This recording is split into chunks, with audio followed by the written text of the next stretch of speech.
Oke, baik teman-teman. Assalamualaikum warahmatullahi wabarakatuh. Perkenalkan teman-teman, nama saya Musyafa Sidki Mahmudin. Saya kebetulan masih 18 tahun di sini. Alhamdulillah saya di sini masih umur SMA ya, 18 tahun. Sekolah saya di PKBM Hiyama, homeschooling di Pondok Duta. Lalu juga saya mendapatkan pendidikan di luar sekolah. Saya melakukan pelatihan yang mana saya mengambil 4 sertifikasi. Yang pertama ada CPS, yang kedua ada CGHNC, yang ketiga ada CHC, dan yang keempat ada CNLPC.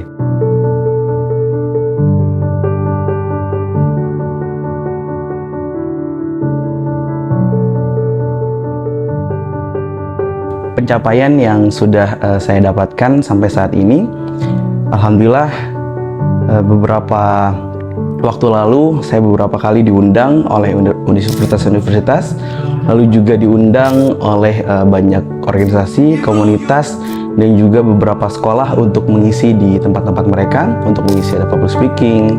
Lalu di Ramadan ini khususnya banyak untuk mengisi kajian-kajian dan juga kegiatan-kegiatan lainnya. Bisa banyak klasifikasi.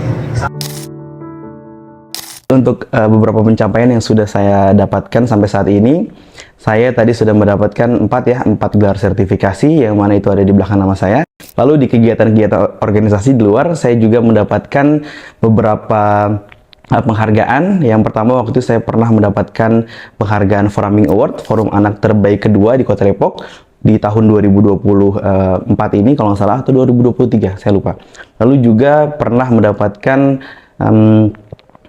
penghargaan ya sebagai ketua forum PIKR terbaik. Waktu itu saya membawa PIKR, Pusat Informasi Konseling Remaja terbaik di Kelurahan Tugu ya. Jadi saya membawa Kelurahan Tugu sampai saya menjadi juara 3 terbaik di Kota Depok. Lalu juga saya mendapatkan di 2022 kalau nggak salah, saya mendapatkan penghargaan juga sebagai Duta Stunting Warrior Kota Depok.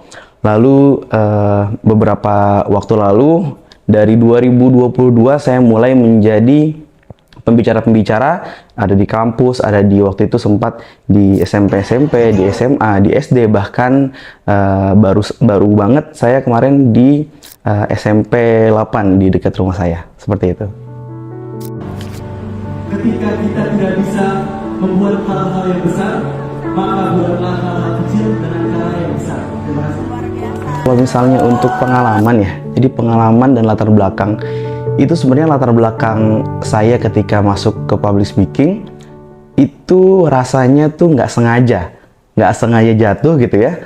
Tapi alhamdulillah dengan adanya ketidaksengajaan itu membuat saya merasa bersyukur sekarang, karena waktu itu kita kilas balik di tahun 2020 kalau nggak salah, saya masih umur 16 tahun.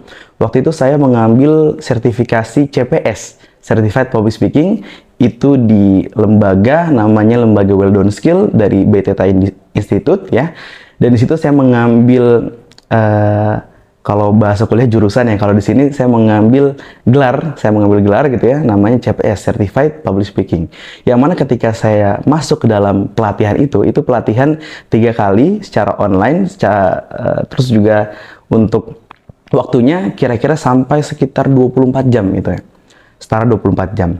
Lalu di pelatihan itu saya satu-satunya anak kecil di sana. Saya masih umur 16 tahun, dan yang paling muda di atas saya itu di umur 30 tahun.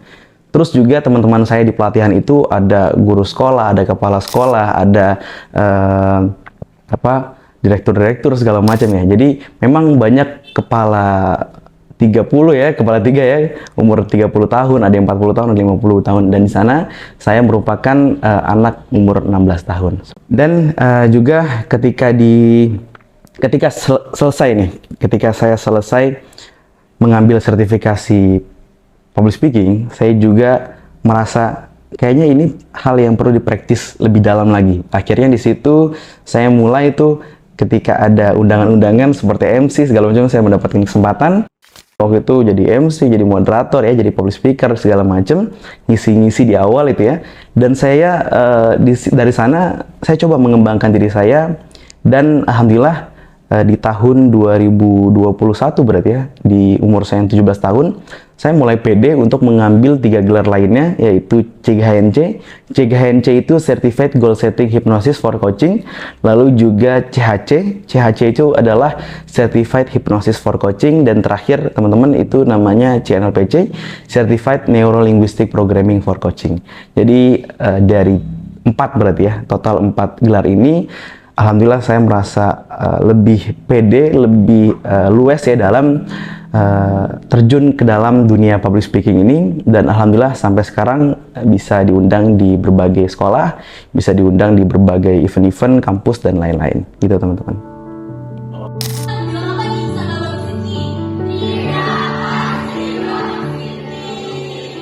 Jadi kalau public speaking itu, kalau nggak salah menurut Warren Buffett, public speaking itu sejatinya membuat 50% value kita itu meningkat itu.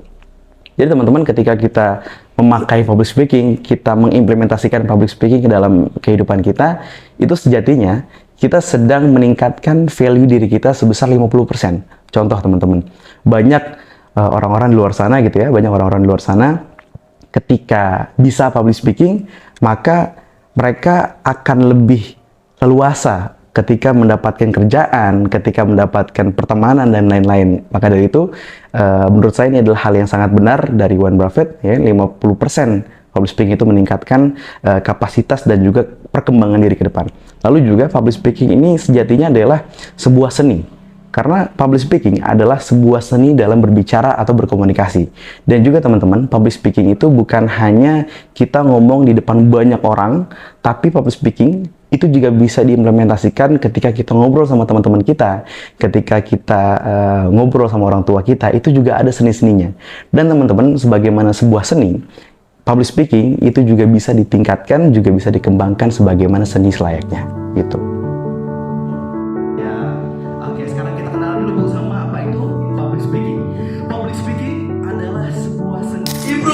Public speaking bisa Yang tadi sudah saya sampaikan ya di sebelum ini, public speaking selain dia 50% meningkatkan diri kita, public speaking ini juga banyak banget manfaatnya menurut saya. Kayak dia bisa meningkatkan kepedean kita, dia juga bisa meningkatkan hubungan koneksi kita, ya kan, antar relasi segala macam. Teman-teman, kalau misalnya teman-teman relate, di luar sana banyak orang-orang yang tidak punya relasi, yang tidak punya pertemanan, karena mereka tidak bisa public speaking. Dan teman-teman, di dunia kerjaan, public speaking itu adalah hal yang sangat diperlukan.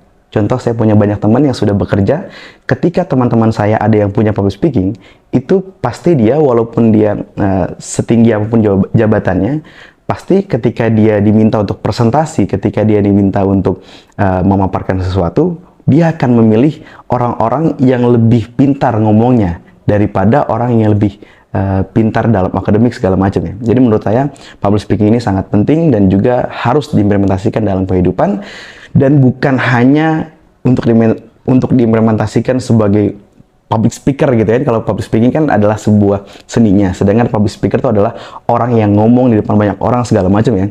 Jadi bukan hanya seperti itu, tapi ketika kita ngobrol sama teman kita, ketika kita ngobrol nih sama orang tua, sama orang-orang teman-teman kita gitu kan, orang tua teman kita, lalu juga guru kita, teman-teman kita di sekolah, itu juga kita memerlukan namanya public speaking, karena public speaking sangat amat diperlukan ke dalam kehidupan nyata. Ya, jadi kalau misalnya kapan, mungkin dari awal-awal ini ya, jadi dari awal-awal 2020, mungkin 2020 awal, itu saya tipe orang yang nggak bisa direndahkan sama orang lain. Jadi ketika saya melihat ya, saya merasakan ada teman-teman saya condong ke teman-teman saya lebih bisa ngobrol segala macam ya, yang public speaking lebih bagus, itu saya merasa agak tertekan gitu ya. Jadi kayak ketika saya punya teman-teman seperti itu, jadinya malah menjadi semangat pendongkrak saya untuk ketika waktu-waktu itu ya. Jadi kayak kayaknya gue harus nih bisa public speaking, kayaknya gue harus mulai improve diri lebih baik gitu ya, kayaknya gue harus mengembangkan diri. Karena ketika melihat diri sendiri ya saat itu, ketika melihat diri sendiri saat itu rasanya tuh kayak malu gitu sama diri sendiri, karena kenapa diri ini nggak bisa seperti orang-orang lain. Dan di situ teman-teman, di public speaking juga ada namanya fixed mindset dan juga growth mindset. Saat itu mungkin saya masih fixed mindset. Fixed mindset itu apa sih? Fixed mindset itu ketika kita ketika kita memikirkan hal-hal yang membuat kita tuh stuck gitu. Jadi misalnya contoh teman-teman, fixed mindset itu adalah ketika kita diminta ini itu sama orang lain. Misalnya kita diminta jadi MC, ketika kita diminta jadi moderator sama orang lainnya. Nah, tapi ketika kita punya fixed mindset, kita tidak akan mengambil kesempatan itu. Tapi ketika kita sudah berubah dari fixed mindset menjadi growth mindset, kita pasti akan mengambil tuh sebuah kesempatan. Karena teman-teman, kesempatan itu tidak datang 2 kali, tapi kesempatan datang kepada orang yang tidak akan pernah berhenti mencobanya. Dan kata-kata itu yang membuat waktu itu Sidki kecil ya, saya masih umur remaja, sampai sekarang juga masih remaja sih, tapi di remaja awal kemarin, saya merasa bahwa hal ini, kata-kata ini yang perlu didongkrak di dalam hidup saya, dan akhirnya dari situ mulai improvisasi kan, mulai improvisasi diri, saya membuat organisasi, saya join organisasi, saya mulai ngebuka diri sama lingkungan hidup segala macamnya, dan saya mulai merasakan respect dari orang-orang ketika saya sudah bisa public speaking, itu lebih bagus lagi gitu. Dan memang ketika berasa banget teman-teman, ketika saya pribadi sudah mempunyai skill-skill dalam public speaking, itu sangat berpengaruh ke dalam kehidupan nyata. Dan yang saya lihat ya memang teman-teman jadi lebih banyak ya, relasi lebih banyak dan lain-lain. Jadi ya awal mulanya seperti itu ya, karena karena saya orangnya nggak suka banget dijatuhin, nggak suka banget direndahin gitu ya, maka ya udah saya tingkatkan diri kita, saya improve diri saya sendiri gitu kan. Dan memang ketika saya mengimprove diri saya sendiri, itu banyak benefit yang saya dapatkan gitu ya, seperti yang tadi sudah saya bilang, seperti itu.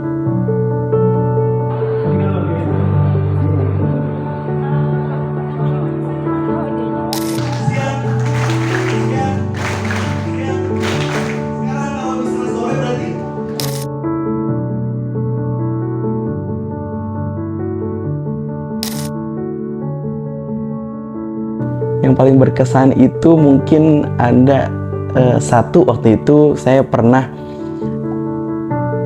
di umur 17 tahun ya, itu setelah selesai ulang tahun kalau nggak salah waktu itu, saya tiba-tiba ditelepon satu klien, itu teman saya juga, itu saya ditelepon untuk diminta menjadi MC untuk kegiatan Badan Amil Zakat Nasional, HUT ulang tahunnya gitu ya, perayaan ulang tahunnya ke-22. Di situ saya menjadi MC yang waktu itu saya nggak nyangka bahwa pesertanya segitu banyak ya. Jadi teman-teman, bahkan pas saya dapetin itu job itu ya, itu tugas ini, itu saya kira oh mungkin bakal cuma ratusan orang gitu, 1.000 orang.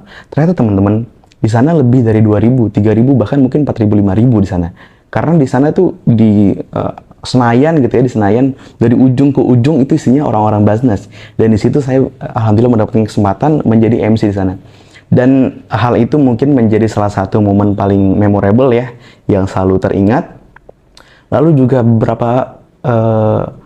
beberapa kenangan-kenangan baik lain yang ada di public speaking, mungkin ketika saya waktu itu ngisi di beberapa kampus gitu ya. Sebenarnya waktu itu saya ngisi di beberapa kampus, saya juga mendapatkan kesempatan ya, itu dari salah satu teman saya namanya Raden Hanif, dia merupakan influencer TikTok.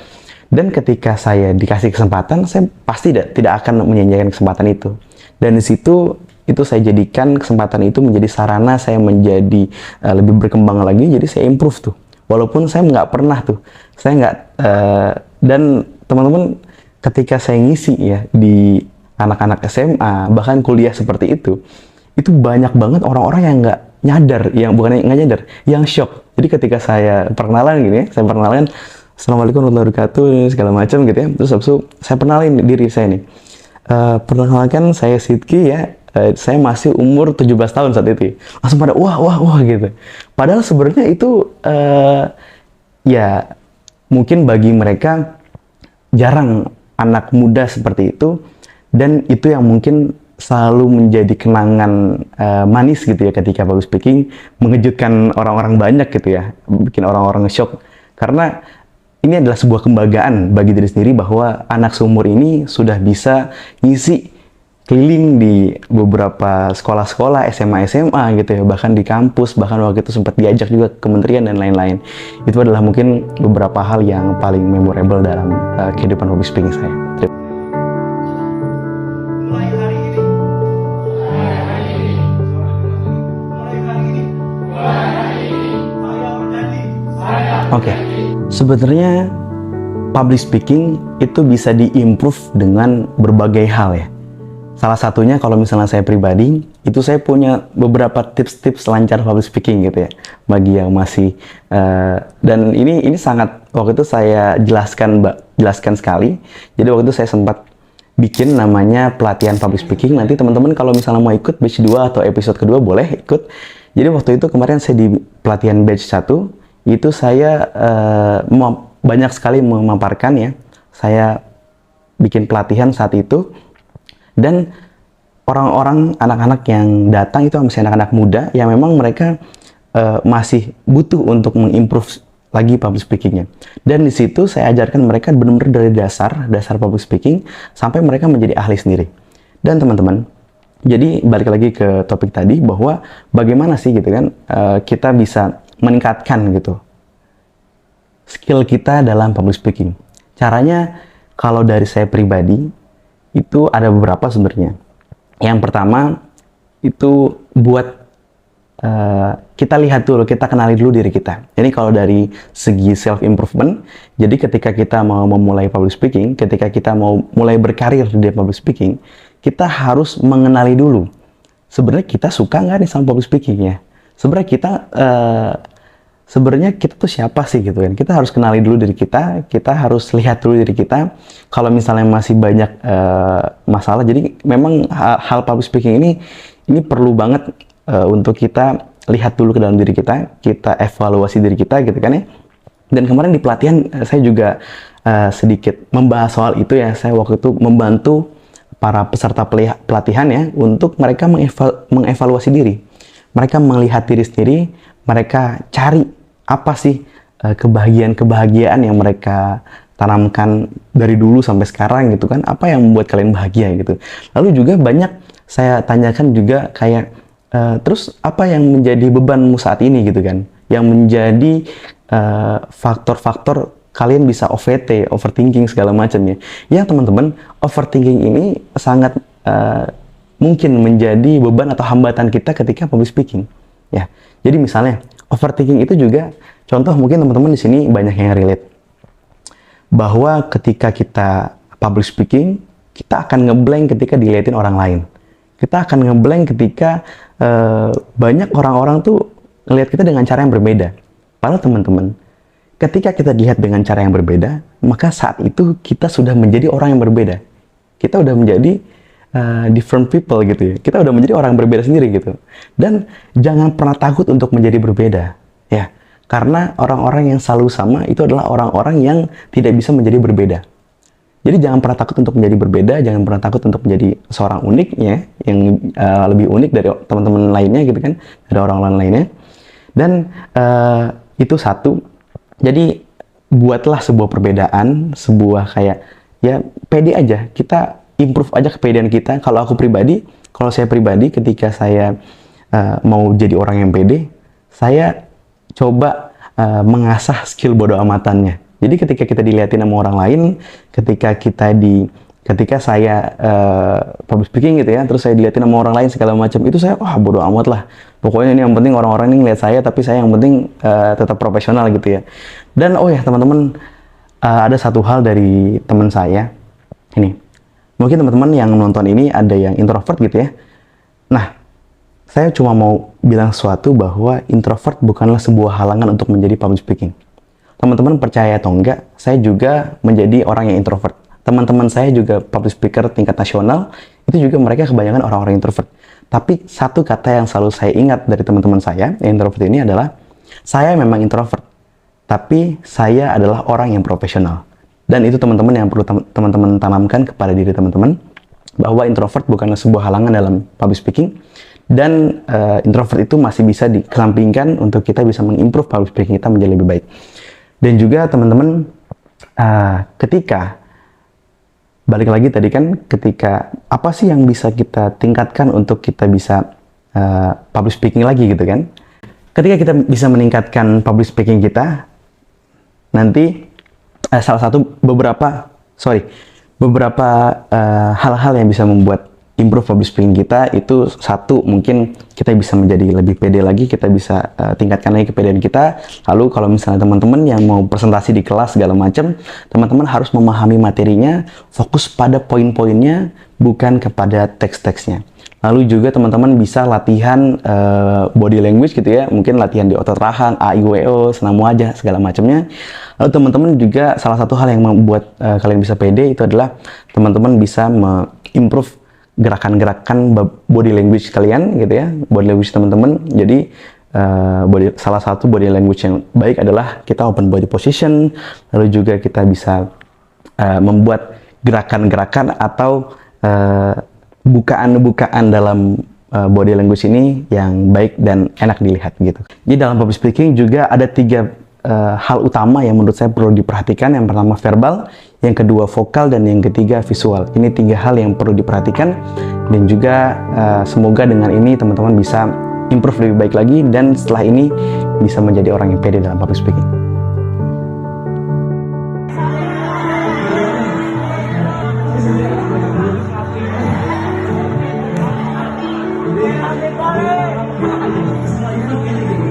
Di akhir-akhir ini saya lebih sering di SMA ya. Ada waktu itu SMA 5, SMA 11 ya kalau nggak salah. Lalu juga beberapa SMA lain, waktu itu ada SMA 13 dan lain-lain. Jadi memang untuk saat-saat ini lebih sering di SMA, lalu juga pernah beberapa kali di kuliah tadi ya. Lalu juga yang mungkin lumayan sering itu saya ngisi di event-event komunitas, event-event, bahkan juga saya mulai pengen bikin pelatihan-pelatihan, nanti mungkin teman-teman juga bisa ikutan. Jadi mungkin kalau misalnya seringnya sih seperti itu.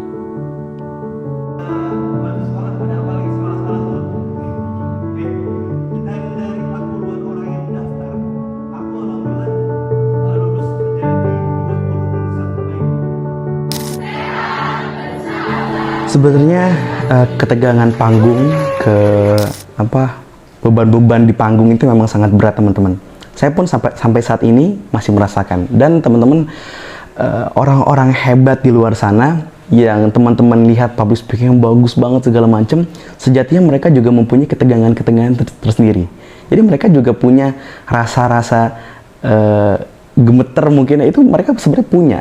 Tapi teman-teman, mereka adalah orang-orang profesional yang mereka bisa mengendalikan ya kegetaran itu, ke blanknya itu segala macam. Nah, terus bagaimana sih cara kita bisa mengendalikan itu ya tadi, ketegangan-ketegangan ketika di panggung gitu, beban-beban ketika di panggung. Nah, beberapa di antaranya teman-teman bisa tadi, yang tips yang sebelum ini saya kasih tadi, ada teman-teman bisa pahami materinya, terus teman-teman bisa latih verbal, vokal, visual. Lalu teman-teman juga bisa coba di manage, teman-teman bisa manage eye contact teman-teman. Mungkin ketika teman-teman lagi eye contact gitu ya, jadi jangan sampai melihat orang-orang itu langsung, misalnya kan banyak tuh kita kalau misalnya lagi public speaking, itu pasti banyak banget orang-orang yang lihat kita gitu ya. Nah, kalau misalnya memang kita nggak mau dilihat, kalau misalnya kita nggak mau terlihat gugup segala macam ya, itu kita bisa nggak eye contact langsung, tapi kita bisa melihat misalnya 1 senti di atas jidat, lalu bisa kepala dan lain. Itu banyak banget trainer-trainer yang mengajarkannya. Jadi itu adalah beberapa hal yang mungkin bisa memanage ketegangan ketika ada di panggung. Lalu juga teman-teman bisa mulai latih pernafasan teman-teman. Jadi ketika kita di panggung itu jangan sampai nafasnya tuh setengah-setengah gitu, terus nafasnya tuh kayak orang-orang lagi lari gitu ya. Jadi bener-bener berpacu dengan melodi gitu ya, berpacu segala macem. Dan teman-teman, salah satu tips yang selalu saya patenkan dalam ketika saya mau public speaking adalah saya ngobrol dengan orang lain sebelum saya masuk ke dalam panggung. Nah, ini ngobrol dengan orang lain itu sangat bisa menurunkan intensitas ketegangan kita ketika sedang mau di panggung nanti ya. Jadi kan banyak orang-orang yang sampai ketika mau ke panggung tangannya sampai dingin, sampai mau kram segala macam. Nah, itu bisa teman-teman di netralisir gitu ya dengan teman-teman bisa ngobrol sama orang-orang yang ada di sana. Kalau misalnya nggak ada teman, gimana di sananya gitu kan? Oke, boleh kita ngobrol aja sama peserta yang ada di sana. Kita ajak ngobrol, panitianya misalnya kita ajak ngobrol juga. Jadi obrolan-obrolan santai ini bisa menurunkan ketegangan kita ketika ada di panggung. Itu sih menurut saya. Semua emang keren-keren.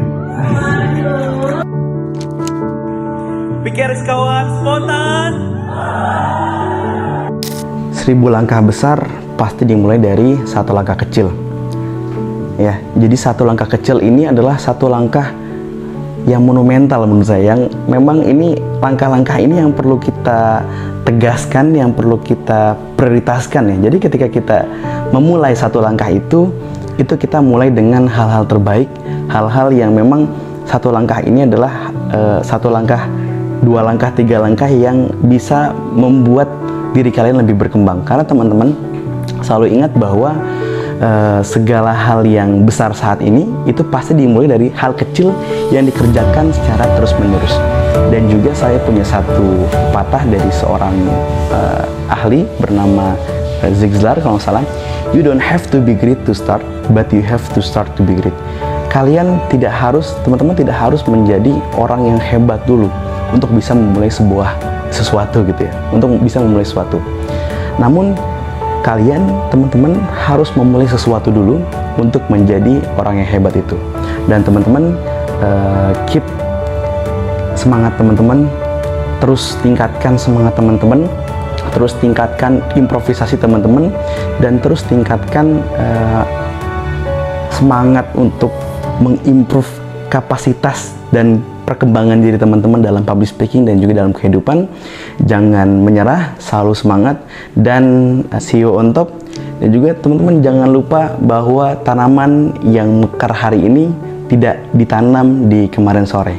Nahkoda atau nelayan yang baik, nelayan yang ahli, itu juga tidak diciptakan dari laut yang stabil, dari laut yang tenang, tapi diciptakan oleh laut yang badai, yang ganas ya. Jadi teman-teman, kalau misalnya mau menjadi orang yang hebat, maka teman-teman harus ada yang dikorbankan. Terima kasih, saya Musyafa Sitiamutin. Wassalamualaikum warahmatullahi wabarakatuh.